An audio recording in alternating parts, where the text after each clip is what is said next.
Hey guys, today we're talking about dairy. Now this food is part of almost every household. I'm gonna probably get a little bit of backlash for this video, but did you know that skim milk has more sugar per glass than a small chocolate bar? That is not a joke. When they strip out the fat from the milk to make it heart healthy, what is left behind is essentially sugar water. We have been drinking it by the gallon, wondering why we keep getting sick. So stick around because the dairy story is one of the most backwards things I have researched in this entire series. So I grew up in a generation that was absolutely terrified of butter. Switch to margarine, you know, the one labeled heart healthy with the glowing halo around the lid. Go low fat, skim the fat off of everything. But whatever you do, not buy real butter because it is going to make you fat. And like you, I followed that advice for decades. And during those same decades, I had chronic inflammation, a gut that reacted to every single thing that I ate, skin that would not clear up no matter what I tried, and joints, my hands and my toes ached every single morning. And it didn't matter if I was getting out of bed or if I was going to bed. Then I figured out what industrial dairy actually is and what real dairy actually does. But before I go any further, I just want to say, I'm not a doctor. I'm just a regular guy from Ontario who got sick of being sick. And I reversed all 12 of my chronic diseases. And I lost 85 plus pounds. And everything I share today is for information and education only. Let's talk about dairy. Here is where I want to start. Because when most people say to cut out the dairy, they are referring to that high fat processed dairy product. And if we want to have optimal health, we need to cut out the fat. Sadly, what's sitting in our fridges today is not the same dairy that our grandparents ate. What is in your fridge today went through many, many steps of processing in a factory before it got to your glass. So milk was never really designed for adult humans in the first place. Think about what milk actually is. It is nature's fast track to growth. It is designed to take a small, vulnerable baby and get it big and strong as fast as possible. So a human baby can double its birth weight in months, and a baby calf can do the same thing in weeks. That is what milk was built for, growing babies. It was never intended to bring pleasure to grown adults through the delights of heavenly hash ice cream, my favorite. Your ancestors, for most of human history, were not walking around drinking glasses of milk as adults. This was because they didn't have any refrigeration.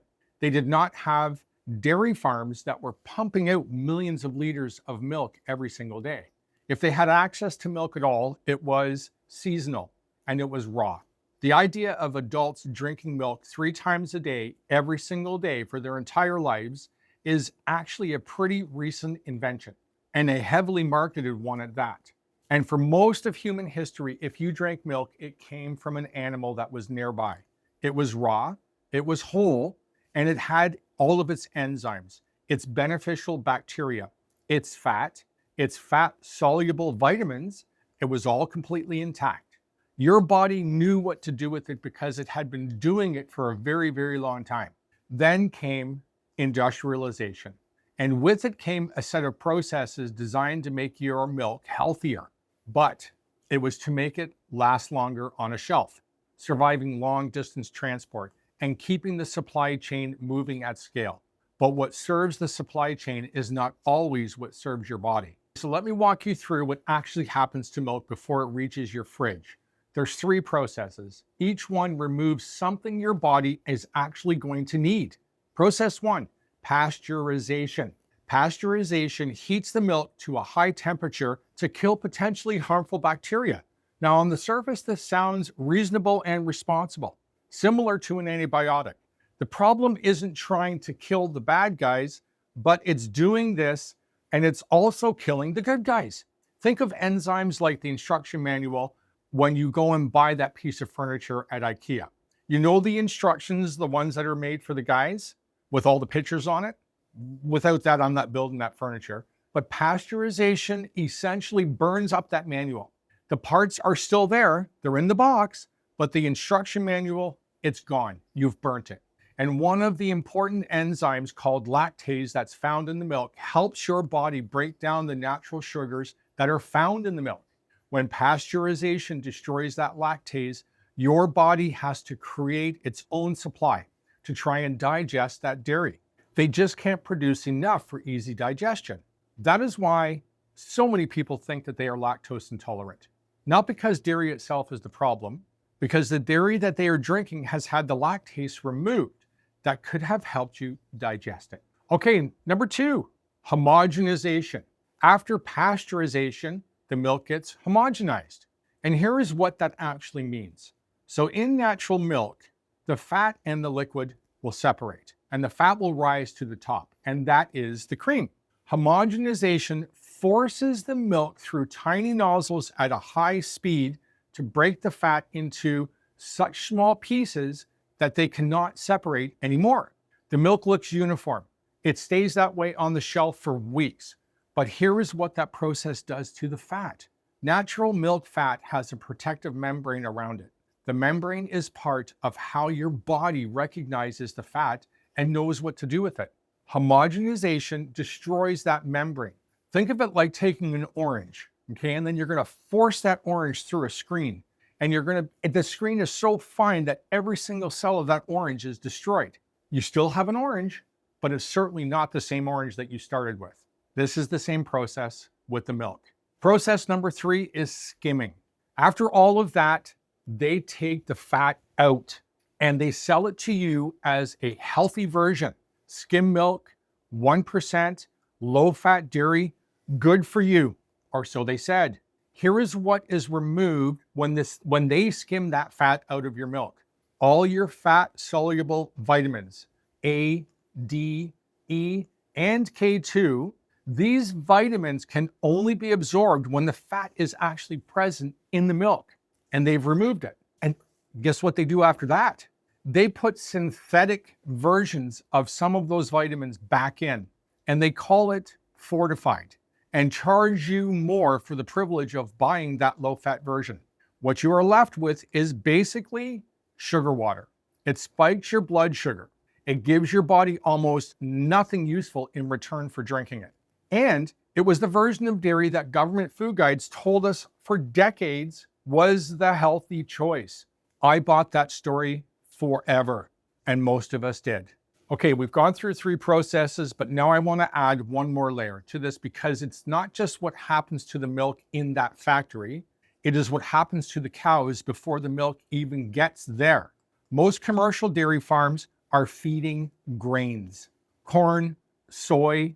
This feed is designed to maximize milk production at the lowest possible cost.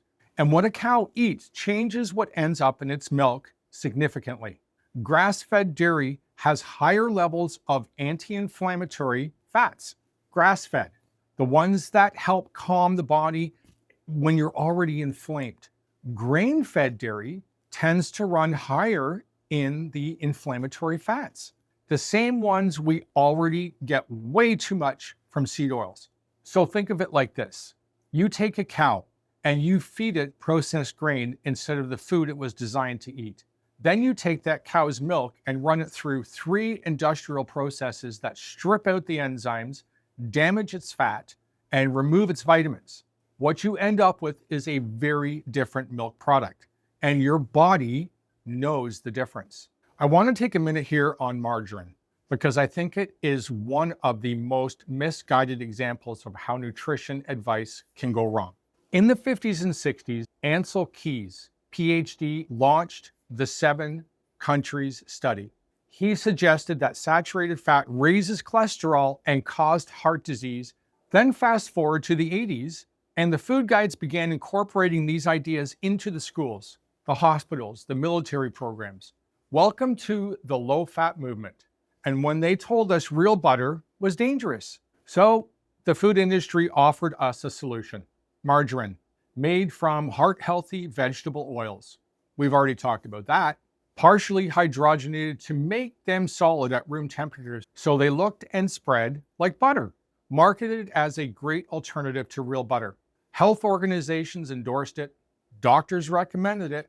We all switched to it. So today's research is supporting the idea that partially hydrogenated vegetable oils produce trans fats. And trans fats are now linked to heart disease, inflammation, and a whole range of serious health problems. The food that was supposed to protect our heart was quietly damaging it. The food that we were told would kill us, plain old butter, turns out to be one of the most stable, clean, nourishing fats available to us.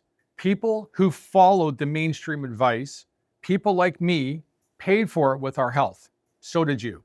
When I started carnivore, it took me some time to cut out all of the processed dairy because if it's from an animal, it's got the green light, right? So when I wanted further healing, I dialed things in and I decided that I would cut out all processed dairy. All of it went, except for the butter. I kept that. No margarine, no vegetable oil spread, because that's what it is. Grass-fed butter, when I could find it. Because by that point, I finally understood what butter actually is. It is essentially just the fat from the milk. It is pure, stable, saturated fat with the vitamins that are intact. The very thing I had been avoiding for my entire adult life. So what did I do? I started putting butter on everything. Butter on my steak, butter on my eggs, butter on my burger patties. My doctor then looked at my blood work afterwards. A few months later, my inflammation markers were all coming down. Remember all the low-fat gurus in the 80s that told us what would happen if we started eating more fat? Well, that didn't happen. The opposite of that happened. The generation before us who ate real butter, real cream, real whole food dairy from animals on grass, they did not have the metabolic crisis that we are living through right now. That is not a coincidence. Okay, here is where I land on this. The answer is cut the industrial version and understand what real dairy actually is. You need to get the skim milk out, the 1%, the low-fat yogurt, the processed cheese products, any flavored milk, and any dairy with added sugar. Those go first. Your body is not going to miss it. Second, keep the real butter, specifically grass-fed butter, pure fat, no proteins, no natural sugar, no damaged structure. This is not a food to be afraid of, guys. This is a food to embrace. Step 3, give yourself 30 days off all other dairy. No cheese, no cream, no yogurt, no milk of any kind. Just a clean window to let your gut settle and your immune system calm down. After those 30 days, pay attention to how you feel. Most people will find that the bloating and the skin problems or the gut discomfort is going to go away. Step 4, reintroduce some of that food slowly if you want to. After 30 days, if you want to bring some of that dairy back, start with the cleanest versions that you can find. Aged hard cheeses like Parmesan, maybe some aged cheddar, some very low amounts of natural sugar. Goat cheese and sheep cheese tend to be easier on the gut than cow cheese for a lot of people. Raw dairy if you have access to it and your local regulations allow it. Bring one thing back at a time and pay attention to what your body is actually telling you. Finally, let your body be the expert here. It's going to tell you what's going on. Some people do great with high quality fat dairy as part of a carnivore or animal-based diet. Some people just can't bring anything back in. I know I haven't. So before I close out this video, I want to point you somewhere. Honestly, when I was trying to sort all of this out in the early days, what I needed was a community of people. So I've been pointing everyone over to the Steak and Butter gang over at Bella's place. I say this because Bella and her team helped me early on, and I'm still there today. Because the community has built something special. Daily connection calls so you have somewhere to show up every single day and ask the important questions. Weekly calls with doctors who understand this way of eating and can speak to the research behind it. Real coaching support when you hit a wall. And if you are navigating into any piece of this journey, do not try it alone. The link is going to be down below in the description, guys. All right, let me bring this one home. Now, I spent decades fearing butter and drinking skim milk like it was going to save my life. This is what I was told. I believed it was part of a healthy diet. And here's what I now know. Industrial dairy is not what we think it is. Pasteurizing kills the enzymes that help you digest it. Pasteurizing is damaging the fat structure that your body is designed to process. Skimming removes the vitamins and leaves you with something that looks like milk, but a sugar water, grain-fed, and grass-fed cows produce milk with a completely different fat profile, pushing that balance towards inflammation instead of away from it. So the food they told us was dangerous, real grass-fed butter from a real animal, turns out to be one of the most nourishing things that you can put in your body today. And the food they told us was heart healthy, the margarine, the skim milk, the low-fat processed dairy, that is what has been working against us all along. Now, if this video helped you, share it with somebody who is still buying skim milk because they think that they are doing the right thing for their body and for their family. Also, please leave me a comment below. Have you ever noticed a connection between the dairy and how your skin or your gut or your energy felt? I want to hear your story. And if you have not grabbed my free guide yet, the link is also going to be in the description. It is called The 7 Foods Breaking Your Body, and industrial dairy is number 6 on that list. Make sure you hit the bell, guys, because next week is the one that is going to make some people very uncomfortable. We are talking about vegetables, the food that every nutrition guide on the planet says is the foundation of a healthy diet, and what I personally found when I pulled them completely out of my diet. So until then, trust the process, trust your body, and trust the one who made it. And as always, fix your food and fix your life.